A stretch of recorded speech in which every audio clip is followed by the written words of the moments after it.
Bacaan Kitab Suci Injil, Renungan, dan Doa. Senin, tanggal 11 April tahun 2022. Biarkanlah dia melakukan hal ini mengingat hari penguburanku. Karena orang-orang miskin selalu ada padamu, tetapi aku tidak selalu ada pada kamu. Inilah Injil suci menurut Yohanes bab 12, ayat 1 sampai dengan 11. 6 hari sebelum Paskah Yesus datang ke Betania, tempat tinggal Lazarus yang dibangkitkan Yesus dari antara orang mati.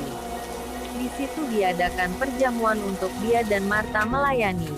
Sedang salah seorang yang turut makan dengan Yesus adalah Lazarus. Maka Maria mengambil setengah kati minyak narwastu murni yang mahal harganya, lalu meminyaki kaki Yesus dan menyekanya dengan rambutnya, dan bau minyak semerbak di seluruh rumah itu.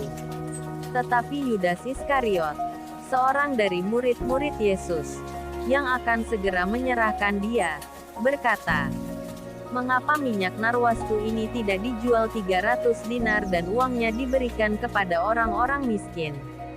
Hal itu dikatakannya bukan karena ia memperhatikan nasib orang-orang miskin, melainkan karena ia adalah seorang pencuri.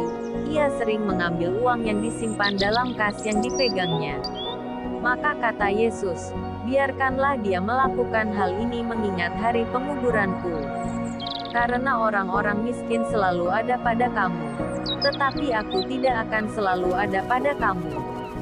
Sejumlah besar orang Yahudi mendengar bahwa Yesus ada di sana dan mereka datang bukan hanya karena Yesus, melainkan juga untuk melihat Lazarus, yang telah dibangkitkannya dari antara orang mati. Lalu imam-imam kepala bermufakat untuk membunuh Lazarus juga, sebab karena dia banyak orang Yahudi meninggalkan mereka dan percaya kepada Yesus. Demikianlah sabda Tuhan. Renungan. Dalam bacaan pada hari pertama pekan suci ini, Tuhan Yesus menyatakan kepada para muridnya mengenai kematiannya. Hal ini ditunjukkannya ketika Maria meminyaki kakinya dengan minyak narwastu dan menyekanya dengan rambutnya. Biarkanlah dia melakukan hal ini mengingat hari penguburanku. Karena orang-orang miskin selalu ada padamu, tetapi aku tidak selalu ada pada kamu.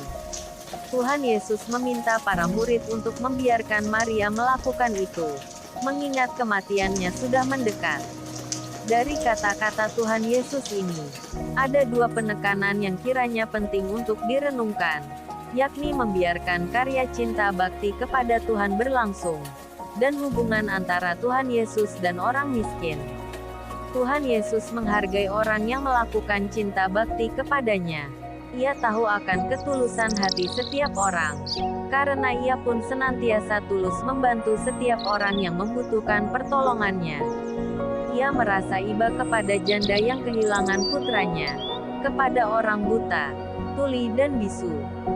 Ia pun menangis bersama Marta dan Maria, karena kehilangan saudara mereka Lazarus. Tuhan Yesus paham benar bahwa suatu kali kelak ia pun akan mengalami kepedihan dan kesedihan yang amat sangat sebagai manusia. Ia berempati kepada Maria yang mengolesi kakinya dengan minyak, karena ia tahu ketulusan hati Maria. Ketulusannya adalah pantulan ketulusan Tuhan Yesus, ketika menolong mereka yang membutuhkan bantuannya. Seluruh hidupnya dibaktikan untuk menyelamatkan kita semua yang miskin dan merana, miskin harta dan miskin hati.